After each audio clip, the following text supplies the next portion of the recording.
at my wife's family business awards dinner. Her brother dropped a set of house keys beside my plate and told me to leave the table and go fix one of his job sites. People laughed. I looked at my wife, Ellen, expecting her to stop him. Instead, she leaned toward me and whispered, "Tom, please, just do it. Tonight is important to Mason." So I slid the keys back across the table. Call the office. For 29 years, I had been the man Ellen's family called whenever something went wrong. A few weeks after that dinner, Mason called me before sunrise because the biggest project of his career was in trouble. And for the first time, I was no longer the favor he could order from across a dinner table. That night, though, Mason still thought I was. Whitmore Custom Homes had just been named Builder of the Year by the County Business Council. Nearly 200 people filled the hotel ballroom. Contractors, architects, developers, bankers, people Mason wanted to impress, and people he wanted to do business with. Ellen and I sat near the front with her parents, Mason, his wife, and several people connected to Whitmore. Mason had just finished his acceptance speech. He thanked his father for building the company. He thanked his management team. He thanked the architect behind Briar Ridge, the largest development Whitmore had ever attempted. Then he came back to our table. Before he sat down, one of his project managers hurried over and whispered something in his ear. I caught 2 words: lighting controls. The project manager held out a ring of keys. Mason took them, glanced at me, and dropped them beside my plate. "Tom, run over to the model house and straighten that out, would you?" I looked at him. The controls vendor is handling that system. "Yeah, and nobody can reach him." "Then call his emergency number." Mason waved a hand. "It'll take you 10 minutes. One of the men at the table smiled. Mason pointed at me. "Give Tom an electrical panel and he's happier than sitting through another speech anyway." A few people laughed. Mason laughed too. I did not. The strange thing was, none of this was completely new. Tom can fix it. Ask Tom. Give it to Tom. If electricity runs through it, Tom knows what to do. For years, I had taken those comments as proof that they trusted me. That night, they sounded different. I turned toward Ellen. After almost 3 decades together, I did not need to explain the look. I did not need her to fight with her brother. I needed one sentence. "Leave him alone. He is here with me." Instead, she lowered her voice. "Tom, please, just take care of it. Tonight is important to Mason." I looked down at the keys, then back at her. She was not asking whether Mason had crossed a line. She was asking me not to make crossing it inconvenient. I picked up the keys. Mason turned away as if the problem had already been solved. I slid them back across the table. They stopped against his hand. "Call the office." He looked at me. "What?" "Call the contractor responsible for the controls. If Northline needs to be involved, call our office." Mason laughed once. "Tom, come on." "No. No. Me. No. No. No. No. No. No. No." The laughter around the table stopped. Ellen touched my arm. "Can we not do this here?" I looked at her. She was embarrassed. Not by Mason, by me. I stood. Mason lowered his voice. "You're seriously leaving over this?" "No." I put on my jacket. "I came here with my wife. You seem to have brought an electrician." For once, Mason had nothing ready to say. I walked out. No shouting. No slammed door. No speech. To the room. I drove home alone. Ellen stayed. That mattered more than I wanted it to. My name is Tom Barrett.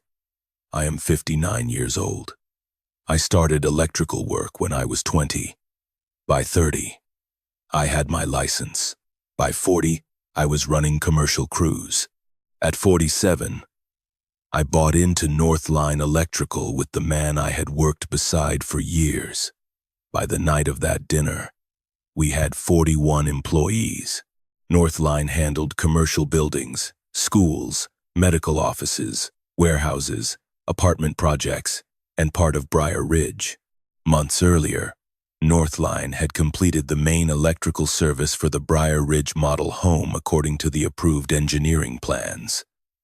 Later, Whitmore upgraded several major pieces of equipment. The specialty lighting controls were being installed by another vendor. That distinction would matter. But the Whitmores had never treated Northline like another company. They treated me like a family privilege. A phone call after dinner. A favor on Saturday. A crew squeezed into a schedule. A supplier I knew personally. A problem handled before it became their problem. I had allowed it for years because I loved Ellen, because I respected her father, because I believed family meant showing up before somebody had to ask twice. Ellen came home after midnight. She stood in the bedroom doorway, took off her earrings, and looked at me. Her first words were not, "I'm sorry." They were, "What was that tonight?" And that was when I realized the keys were not the real problem. I looked at Ellen. "What do you think it was? You embarrassed Mason." That answer told me we were not going to have the conversation I expected. So, I did not argue. Not yet. Because the problem had started years earlier. One favor at a time. The first one I remember clearly happened 15 years ago. A Whitmore house was scheduled for final inspection the next morning when part of the electrical system failed after 10 at night. Mason called me at 10:43. Ellen and I were already in bed. If the inspection failed, the closing would move. I got dressed. I called 2 Northline electricians and offered them overtime. Then I drove 40 minutes through freezing rain. The problem was more complicated than Mason thought. A rushed connection by another subcontractor had damaged equipment. We stayed until almost 4 in the morning. The system was safe when we left. The inspection passed. The house closed. Mason called that afternoon. "You saved me. I never billed Whitmore for all the hours." When Ellen noticed, she smiled. That's what family does. At the time, I agreed. A few years later, her father, Richard, had a heart problem while Whitmore had several houses under construction. Mason had only recently started running daily operations. Richard was recovering. Ellen was worried. So I helped Mason keep things moving. I introduced him to suppliers, helped him untangle a few subcontractor problems, and showed him which calls could wait and which ones could cost him a closing. I never sent an invoice. Richard was my father-in-law. Mason was Ellen's brother. That was enough. At Thanksgiving, Richard raised a glass. "Good thing we have Tom around." Everybody laughed. I laughed too. Back then, it sounded like appreciation. Then the favors got smaller and more frequent. A breaker tripped at Richard's house. Call Tom. Outdoor lighting stopped working before Mason had guests over. Call Tom. A superintendent needed an electrician on Saturday. Call Tom. A supplier was late. Call Tom. Sometimes Ellen called for them. We would be halfway through dinner. Her phone would buzz. She would look at the screen, then at me. "Mason has a quick question." There was almost never a quick question, and but I answered. Because I could, and because being useful can feel a lot like being appreciated if you do not look too closely. One Sunday, Mason asked me to check an outlet in Richard's garage. I had just put food on my plate. "Whenever you get a chance," he said. I got up. By the time I came back inside, Everyone was eating dessert. My dinner was cold. Richard looked over. Get it? Yeah. Good man.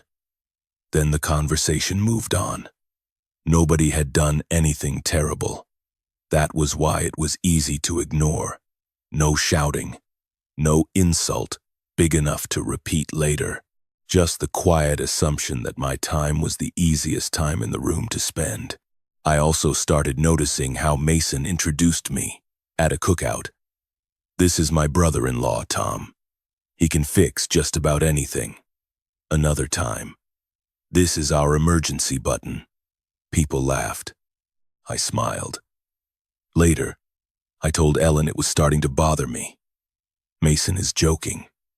I know. He respects you. Then why does he talk about me like I work for him? She sighed. You know they trust you. That isn't what I asked. Tom. Her voice changed. The conversation. Ending voice.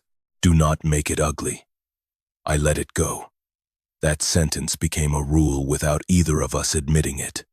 Her family could cross a line because they did not mean anything by it. If I pointed out the line, I was creating tension. And because I loved Ellen, I kept choosing peace.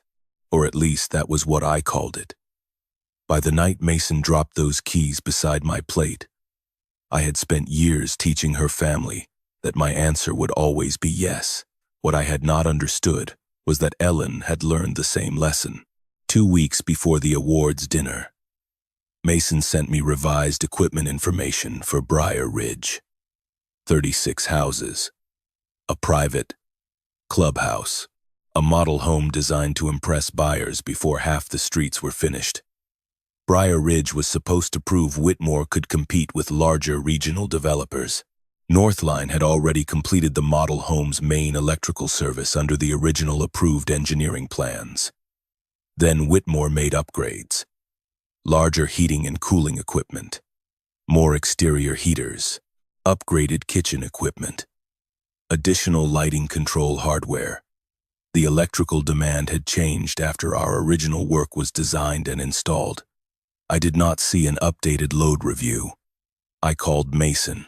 Did the engineer recalculate the service after these upgrades? There was a pause. The plans are stamped. The original plans. So the equipment changed after those plans were approved. He exhaled. We are already behind. I know. I cannot reopen engineering every time somebody upgrades a stove. This is more than a stove. He went quiet. You think we have a problem? I think the engineer needs to confirm that you do not. He asked what I would do. Send the final equipment schedule back. Confirm the load. Document the revision. How long? That is the engineer's call. Ballpark. I am not guessing on someone else's design. He sounded irritated. This is exactly why contractors drive me crazy. Send it back to the engineer. I followed the call with an email. 3 paragraphs. I listed the added equipment and recommended a revised load calculation before Whitmore energized everything together. I copied Mason and his project manager. Then, I went back to my own work. A few days later, one of my foremen mentioned that Whitmore was still moving ahead with the upgraded equipment. I called Mason. Did engineering review the changes? Mason. Too well. N. Too well. A few days later, we talked. Did you get a revised calculation? Silence. Then, Tom, I have this handled. All right. You do not need to babysit me. I am not. He hung up. I did not call again. Northline had installed what the approved plans required. The later changes were Whitmore's responsibility to send back through engineering. I had warned him. I had documented it. That was as far as I could go without pretending his company belonged to me. Then came the awards, dinner, the keys, the laughter. Ellen asking me to leave the table and solve Mason's problem because his evening mattered more than the way he treated me. I drove home alone. Ellen returned after midnight. What was that tonight? I closed the book I had been pretending to read. What do you think it was? You embarrassed Mason. He handed me keys and told me to go work for him. He asked for help. He dropped them beside my dinner plate. You are getting hung up on the 5. End of Doer 8. W. The W. You are getting hung up on the by Grout. W. W. W. W. W. Keys. No. I am getting hung up on the fact that you expected me to pick them up. Her face tightened. Mason is under enormous pressure. Briar Ridge is the biggest thing Whitmore has ever done. Tonight mattered. So did I.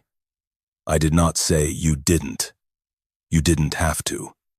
She folded her arms. Why are you making this a problem? There it was. Different words. Same rule. Do not make it ugly. He is joking. They trust you. It is just family. I said, when Mason put those keys next to my plate, what did you see? She looked away. I saw Mason trying to deal with a problem. And me? You know electrical work. That is not what I asked. Silence. Then she said, I saw my husband making a family problem bigger than it needed to be. I nodded once, not because I agreed, because I understood. In Ellen's mind, Mason treating me like an employee was manageable. Me refusing to act like one was the disruption. I got out of bed. Where are you going?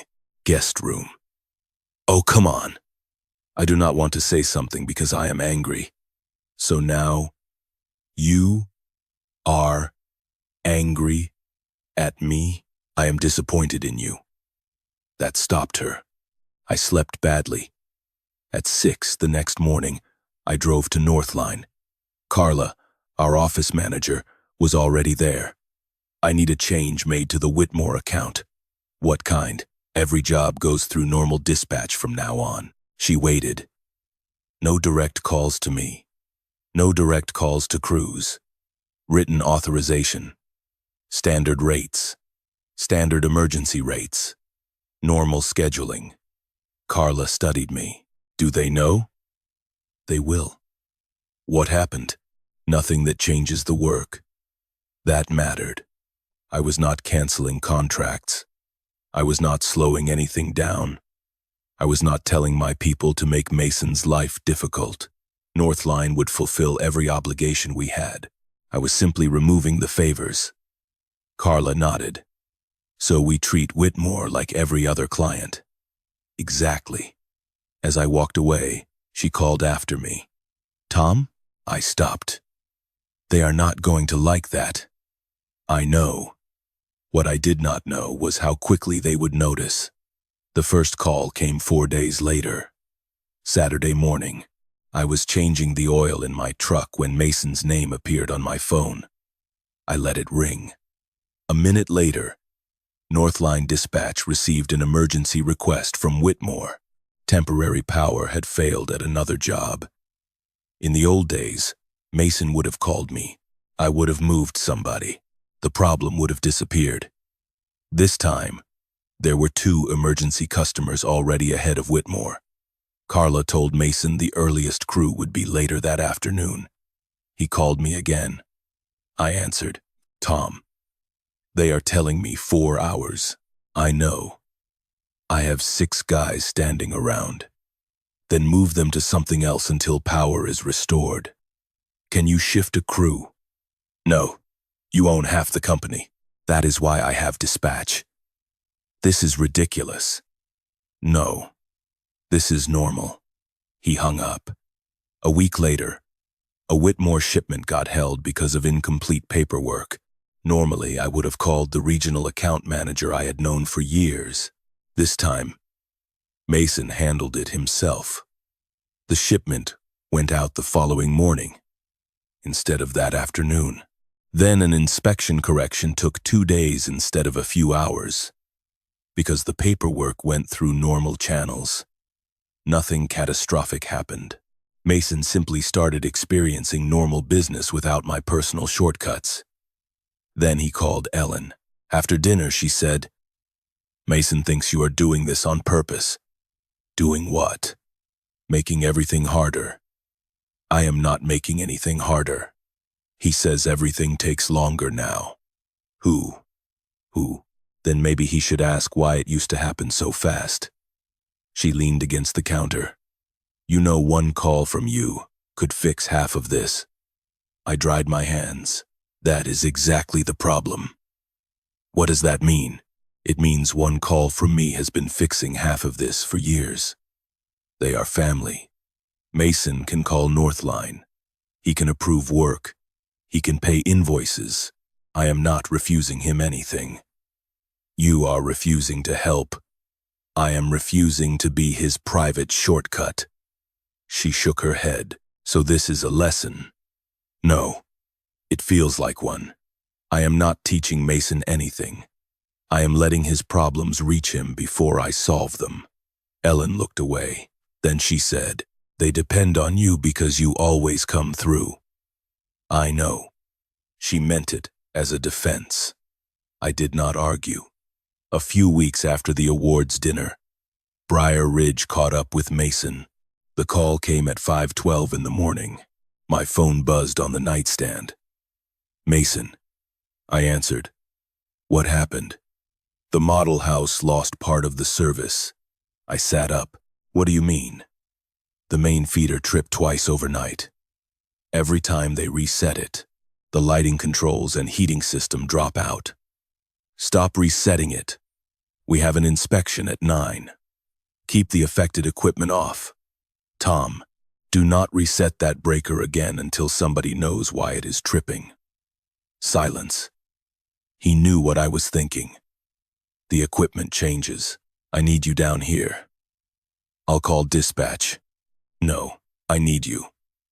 This is a Northline service issue now. Dispatch will send the right crew." "How long?"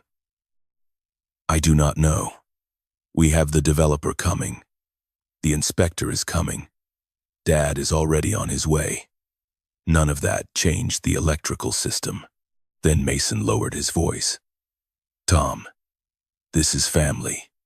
For most of my adult life, those words had pulled me out of bed and into somebody else's emergency. That morning, they did not. Then you should have called before it became an emergency." He went quiet. "Are you coming or not?" "Northline is coming." "That is not what I asked." "I know." I ended the call. Then I called Carla. "Whitmore. Already in the system." "What do we have?" "Luis and Darren can be there in about 90 minutes. "Send them. Nobody re-energizes that feeder until they know what is tripping it." "You going?" "Yes." Not because Mason demanded it. Because Northline had installed the main service under the original approved design. If something in that service had failed, we needed to know why. That made it professional. Ellen woke while I was getting dressed. "Where are you going?" "Briar Ridge." "Mason called?" "Yes." She watched me pull on my boots. "I thought you were not doing favors." "I am not." I picked up my jacket. "This one is work." I left. What I did not know until later was that Mason called Ellen almost immediately after I hung up. He told her I was refusing to help him personally, and that I was turning Briar Ridge into another fight. Then Richard called. He told her Mason and I were at each other again, and asked her to come before the morning got worse. Ellen arrived believing she was walking into another argument I had created. That mattered too. Mason had also called the project engineer, Aaron Mills, before 6. After the feeder tripped a second time, he contacted the city inspector and asked him to come early instead of waiting until 9. By 7:30, the model house was full of people. Mason, Richard, his project manager, the general contractor, Luis and Darren from Northline, Aaron Mills, and the city inspector. I had known the inspector for nearly 20 years. Before Ellen arrived, I showed him the original approved service documents. Then I showed him the equipment upgrades Whitmore had added later. Finally, I showed him the email I had sent Mason warning that the revised loads needed engineering review. Aaron reviewed the same information. Nobody was there to blame anybody. We needed to know why the feeder had tripped. Ellen arrived 20 minutes later. She stopped near the kitchen just as the inspector looked at Mason. Tom showed us the warning he sent before these upgrades were energized. He tapped the email. Why wasn't the revised load reviewed? For the first time since the awards dinner, Ellen did not look at me like I was the man creating the problem. She looked at her brother. Mason looked at the inspector, then at me. We discussed it. We did. You said it might be an issue. I said engineering needed to recalculate the load before everything was energized together. Richard stepped closer. What changes? Mason turned toward him. Dad, let us handle this. Aaron opened the final equipment schedule. When did my office receive this version? Mason looked at his project manager. The project manager shook his head. I sent the architectural revisions. The final mechanical package came later. Aaron looked back at Mason. So nobody sent us the final equipment changes for a revised calculation. Mason's face tightened. The inspector asked, Can the added load explain the trips? It can, Aaron said. We need actual readings to confirm it. Luis called me over. The feeder had tripped when too much equipment started at the same time. That cut power to several systems and forced the controls to reset. Someone had kept resetting the breaker without finding the cause. The protection was doing its job. It was shutting the system down instead of letting an unsafe condition continue. Aaron finished the numbers. The later equipment upgrades had pushed demand beyond what the original design was meant to handle. The fix was straightforward, but not instant. Some equipment had to remain off.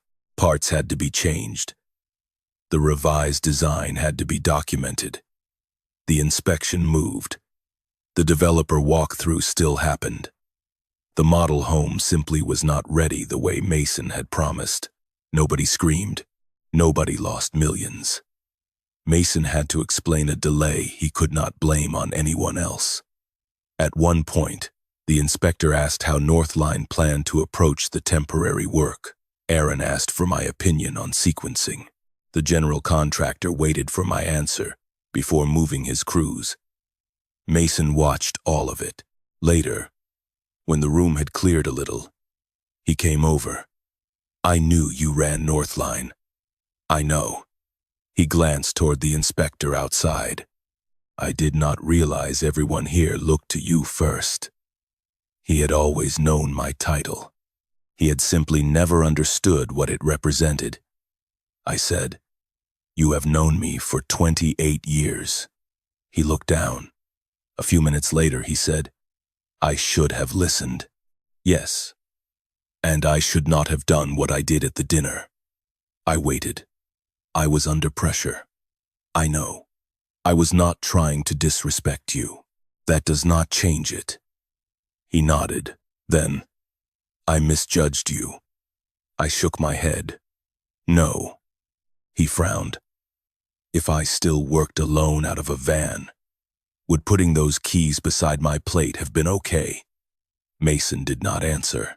That is the part you need to think about. I picked up my tablet. I was done with the conversation for that day.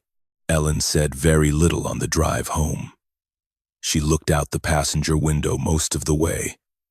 3 days later, she came to Northline. Carla appeared at my office door. Your wife is here. Ellen walked in, carrying 2 coffees. She closed the door. I owe you an apology. I leaned back. She did not say if. She did not say but. That mattered. I have been thinking about the awards dinner, she said. and Dad's garage, and Christmas, and all the times Mason called during dinner. I waited. I laughed at some of those jokes. Yes, I told you they trusted you. Yes, I told you not to make things ugly. You did. She looked down at the coffee in her hands. I kept asking you to be the reasonable one because you were the easiest person to ask. That reached me. She continued. I knew Mason would get defensive. I knew Dad would take his side, and I knew you would probably let it go. So you asked me. Yes. Every time. Yes. Her voice broke slightly. I made your patience convenient for everybody else. The office was quiet except for phones beyond the glass wall. I am sorry. I believed her. That did not erase anything. I do not want to leave you, I said. She looked up. But I am not going back to the way this worked. I am not asking you to. You might, without realizing it. She nodded. That is fair. The next time your family gets uncomfortable because I say no, I am not paying for that comfort. I understand. I hope you do. We sat there for a while. No dramatic hug. No promise that 29 years of habits had disappeared in one afternoon. But for the first time since Mason dropped those keys beside my plate, Ellen was looking at the right problem. And that was a start. Mason came to Northline the following week. He stopped at reception. He did not walk straight into my office. Carla called first. Mason Whitmore is here to see you. I told her to send him in. He stood in the doorway for a second. No plans, no keys, no problem he needed me to solve. I thought about what you said. I waited. You were right. About which part? He almost smiled, then did not. The dinner. The calls. The way I treated your time. I said nothing. I knew you ran Northline. I knew you were successful. That should never have mattered. That was the right sentence. He continued. I got used to you saying yes. So did I. He looked at me. I am sorry. I accepted the apology. That did not mean we became friends. It meant I accepted the apology. Then Mason asked, so where do we go from here? Through the office. He nodded. This time, he understood. 5 months later, Northline was still doing work for Whitmore Custom Homes. I had never wanted to destroy Mason's business. I wanted his company to stop treating mine like a family extension. So Whitmore requested proposals. They approved change orders. They paid normal rates. They called dispatch. Sometimes they got the schedule they wanted. Sometimes they did not. That was business. Mason and I were civil. We were not suddenly close. That would have been fake. What changed was simpler. He stopped assuming my time belonged to him. Ellen and I changed more slowly. There was no morning when everything suddenly felt normal. Some conversations were easy. Some were not. Once, Mason complained to her about a Northline estimate. I saw the old habit cross Ellen's face.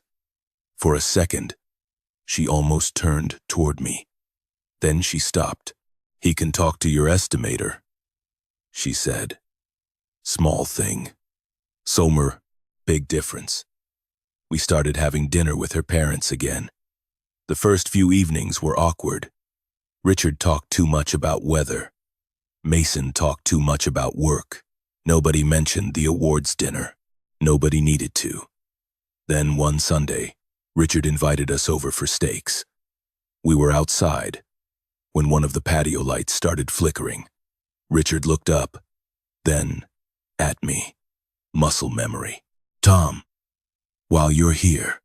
Ellen stepped through the back door carrying a bowl of salad. Dad. Richard turned. She nodded toward the light. Call Northline Monday. Nobody moved for a second. 5 months earlier, that silence would have made Ellen nervous. She would have laughed, smoothed it over. asked me privately to take a look. This time, she waited. Richard looked at the light again. Then, at me. Right. He picked up his drink. Monday. Dinner continued. Nothing terrible happened because Tom Barrett did not fix something before dessert. A few weeks later, Mason came to Northline with plans for another development. This time, he had an appointment. He put the plans on my conference table. We need an electrical proposal. I waited. He caught himself. Who should my office talk to? I gave him the name of our estimator. He wrote it down. You are not handling it? No, he nodded. Okay. That was progress. One evening, Ellen and I were leaving her parents' house after dinner. I reached into my jacket for my truck keys. Nothing. I checked the other pocket. Mason called my name. I turned. He was holding them. You left these on the table. He walked over and handed them to me. For a second, I looked at the keys in his hand. 5 months earlier, another set had landed beside my dinner plate because Mason assumed I would go wherever he pointed. These were simply mine. I took them. Thanks. He nodded. Ellen slipped her arm through mine as we walked toward the truck. I had spent years confusing being needed with being valued. I did not need to stop helping people. I needed to stop making disrespect part of the price. These days, when something breaks at the Whitmore house, nobody slides the problem across the table toward me. They call the office Monday.